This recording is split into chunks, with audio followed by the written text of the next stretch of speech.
Mga kapuso, sayron ta ang storya sa kinabuhi sa usa sa mga delikadong trabaho sa nasod, ang pagka-electric lineman sa NGCP. Ning baguhay lamang god, nag-viral ang ilang mala Spider-Man nga pagtrabaho. Atong makauban si Sir Rogelio Apice. Sir Rogelio, good morning and welcome sa At Home with GMA Regional TV. Kamusta ka? Okay rami diri sa Taroy sir. Mayong buntag dito sa Nandia. Sir, unang-una, unsa ba ang storya no sa imuhang kinabuhi nga nasulod ka isip usa ka electric lineman? Sa sinuganan sir, wala pa ko mag-lineman.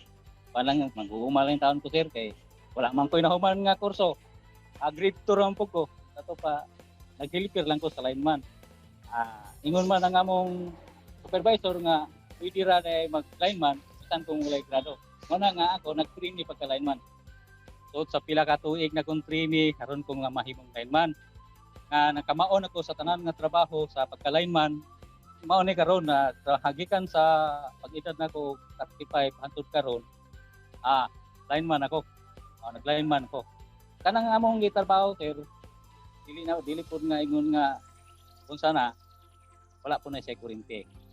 Ihimo pa lang na wala pa kuryente na mana nga amo kinag-estudyohan o mo paglatay. Among gipraktisan, gitinihan. Ana nga dili lang kay ako, daghan ni mga lineman pud nga nag-studio ni ana. Kana sir, balik-balik lang trabaho sa linya, paghimo og tower, pagtaod atong nakita nga gitawag speaker. Speaker to sir. Ato among ginataod, mo na ilatay na mo ang wire para kato gitaod na mo. Ang maong trabaho ninyo, sir, unsa ba ang nakalakip nga tahas niini ug unsa ba ang mga benepisyo nga mahatag sa inyo ang trabaho ngadto sa katawhan? Sir, sir, supply lang na sa kuryente. Supply, manay agyan supply sa kuryente. Manay kuhaan o pang distribute ngadto sa mga kabalayan. Pero dili gyud na may i-distribute, moagi pa na og mga kooperatiba. Sir, sa akong tanaw, sa tanang tao dinhi sa Cebu, ibutang ta o Luzon, Visayas, Mindanao, kasagaran mo ang ginagamit, di ba? Ang kuryente, di ba? Muna nga, makainggit nga pinaka-importante alang sa mga katawhan. Sa maong trabaho, Sir Rogelio, makita gyud nato no nga delikado kini o taas ang risgo. Apan sir, wala ba ka ginabati og kahadlo? O pagsugod gyud sir, kanang mo trainee ka, doon na kay kulba. Imong dughan ana, pero gusto man nimo nga mo trainee, kinahanglan imo ginang umanon ang imong trainee para ka makabalo. Kay imo pong nakita nga ikaw gi trainee, itauran kag safety sa imong lawas. Dili ka madisgrasya. Sa permiro gyud tanawan ka.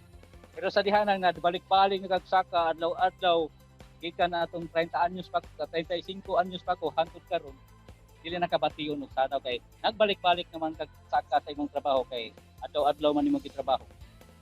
Sir Rogelio, paunsa pod ba nimo ginasiguro nga luwas ka hilabi na sa paghimo sa imuhang trabaho ug unsa pod ba ang mga pag-ampo nimo sa matag adlaw labi na katong musaka na mo sa mga linya sa kuryente? Siyempre sir, naagi tay mga pagkabuhaton nga musalig ka sa dili kay musalig ka tong kagalingon. Salig kita sa lubang kagawom nga to sa langit. Naghatag na to kusog. Hatag na to tibuok nga pangunahuna. Ano ba? Kusnada. Ano among mga pagkampo nga among pagkabuhaton. Hantod karon gikan pa sa unas pagsugod. Sa ako lang pagtrabaho sir, wala pa ko ingon nga naay na disgrasya. Inoon kanang ibutang ta kanang bitog na mga hulog ana natural naman na pero wa man gyud koy maigo. Kay wala may magpatungod samtang nga naay nagtrabaho sa taas. Kay naamay among safety officer, bawal magpatungod. Mao na ang pagabuhaton sa pagtrabaho namo sa linya sa kuryente, sa tower, kanang maging tower. Ning baguhay lang sir, natagad ang inyong trabaho ug mi viral sa social media tungod na sab sa mga ala Spider-Man nga porma ninyo sa linya sa kuryente. Karon sir, unsa ba inyong ginabati nga na-appreciate gayod sa katawhan ang inyong serbisyo? Bahin sa ako bisan sa ako mga kauban nga mga lineman nga daghan mga lineman. Sa ako lang, kapasalamat ko sila nga believe sila sa mga trabaho. Unsa ka delikado, kaya na mo. Nako nga sa tanang tao o mga katawhan, ilabi na ninyo sir, ako kay ko mga pasalamat. San ako ra isa karon na diri uban sa akong mga kauban, makapasalamat ko. Sir Rogelio, aduna ka ba mensahe sir sa publiko labi na sa mga mibilib sa inyong sakripisyo aron lamang adunay enerhiya nga madawatan ang komunidad sa atong mga lugar? Sa ako lang, kay idara naman ko, gusto mo nga mag-trainee o bago mga lineman, nga mga bata pa, nga dili-dali matigulang. Una nga, isa tong gusto nga mga makadungog, mga ginikanan, na sila mga anak, gusto mag-lineman.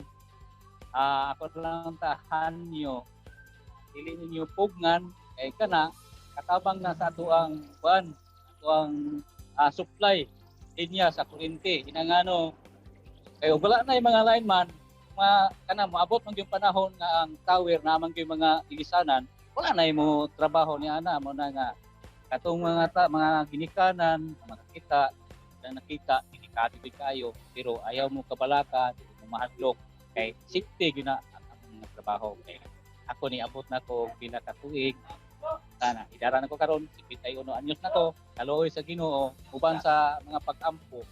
Antod karon naagap ang among pagsakripisyo, serbisyo alang sa aning transmission linya sa kuryente. Daghang salamat Sir Rogelio Aplice sa imong oras nga gihatag sa At Home with GMA Regional TV. Amping sa inyong trabaho sir ug more power alang kaninyo. Salamat sa sir sa inyong Relax lang mga kapuso, kay mo balik pa ang At Home with GMA Regional TV. Kini ang At Home with GMA Regional TV.